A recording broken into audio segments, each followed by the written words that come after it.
மே மாதத்துக்கு அப்புறமா வந்து குரு வந்து அவங்களோட ராசிக்கு பெயர்றார். ராசியில் போய் உட்கார்றதுனால மென்டல் ப்ரெஷர்ஸ் வந்து கொஞ்சம் ஜாஸ்தி கொடுப்பார். மிதுன ராசிக்கு இந்த சனி பயிற்சி எப்படி இருக்கும்? மிதுன ராசியை பொறுத்த வரைக்கும் மிதுன ராசி வந்து ஆக்சுவலி 10ஆம் இடத்துல ஆல்ரெடி ராகு இருக்கார். இப்போ சனியும் வராரு 29ஆம் தேதிக்கு அப்புறமா. வரும்பொழுது 10ல் பாவி இருந்தால் நல்லதுன்னு சொல்லுவாங்க.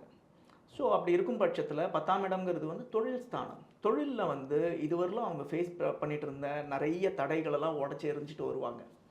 ஓகே, நிறைய தடைகள் இதுவரையிலும் நிறைய ஃபேஸ் பண்ணியிருப்பாங்க. அஷ்டம சனி முடிஞ்சிருந்தால் கூட அதுக்கப்புறமா கூட ஓரளவுக்கு பெட்டராக இருந்திருக்குமே தவிர பெஸ்ட்டுன்னு சொல்ல முடியாது. தொழில் ரீதியாக எல்லா விதத்துலேயும் அவங்களுக்கு வந்து எல்லாத்தையும் உடச்சி எறிஞ்சிட்டு வருவாங்க.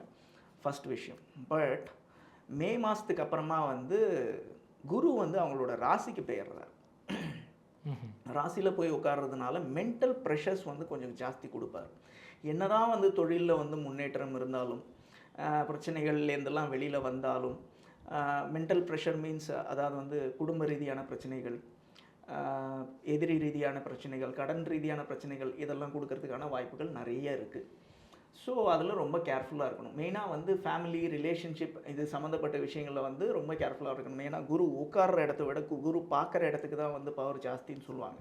அவர் உட்காந்து 7ஆம் இடத்தை பார்க்குறாரு. 7ஆம் இடம்ங்கிறது வந்து கலத்திரஸ்தானம். அதனால் ஃபேமிலி லைஃப்பில் இருக்கிறவங்க ரொம்ப கேர்ஃபுல்லாக இருக்கணும். ரொம்ப பொறுமையாக எது இருந்தாலும் ரொம்ப பொறுமையாக ஹேண்டில் பண்ணி போகிறது நல்லது.